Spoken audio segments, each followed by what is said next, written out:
За бид нар анх удаа Монгол төрийн түүхэнд төрийн эрх барих дээд байгууллага улсын их хурлын дарга болоод ерөнхий сайдыг одоо огцруулж байгаа нь баг анхны түүх баг.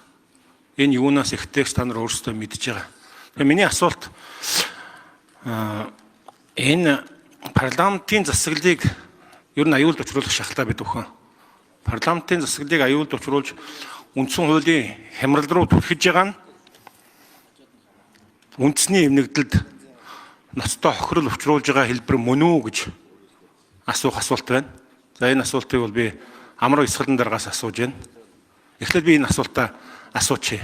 Өнгөрсөн сар гаруй хугацаанд та бүхний одоо намын даргын өрсөлдөөн чинь энэ улс орныг үндсэн хуулийн хямрал руу дээрээс нь парламентын таны ярианд ч бас парламентын засагт аюулд учрах гэж ярьж байгаа харагдсан.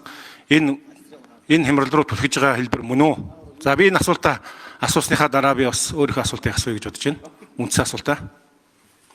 Тий, одоо өнгөрсөн 2 өдрийн жишээ л дээ. Үндсэндээ парламент нь хурлаа хийж чадахгүй, эрц бүрдэхгүй нөхцөл байдал үүсэж байгаа нь энэ парламентаар дамжуулж улмаар үндсэн хуулийн хямралд орох нөхцөл суурь тавигдах, эрсдэл бүрдэх бий гэдгээс л одоо болгоомжилж би түрүүнд хэллээ.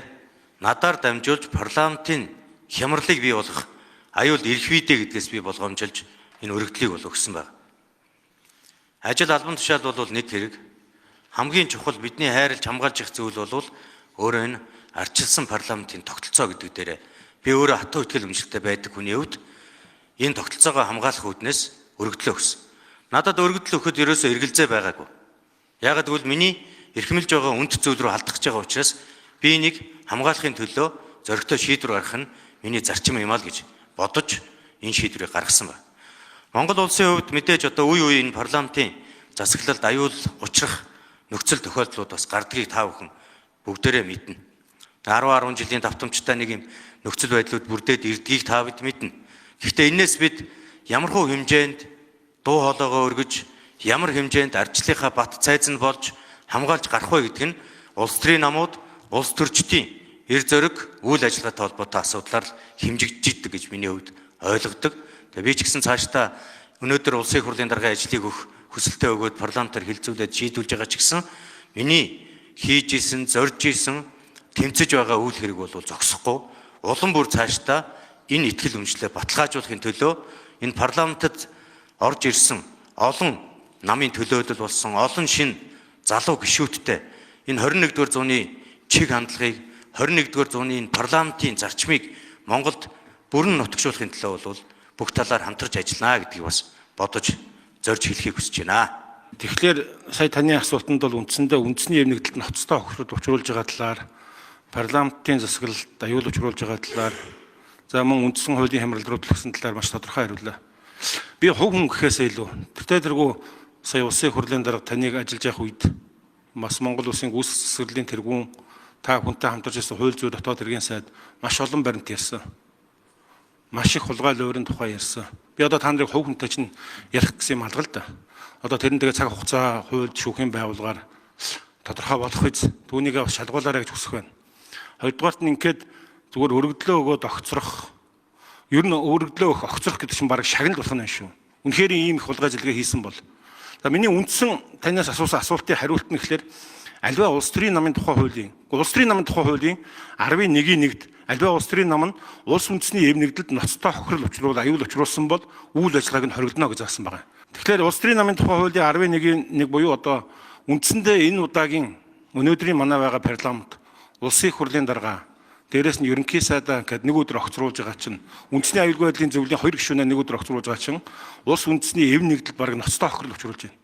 Тийм учраас хувь хүн гэхээс илүү Монгол ардын нам энэ хулгай луурын үүр болсон Монгол ардын нам улс төрийн намын тухай хуулийн дагуу татан буугдах болж байгаа юм биш үү? Та энэ дээр юу гэж хариулах вэ?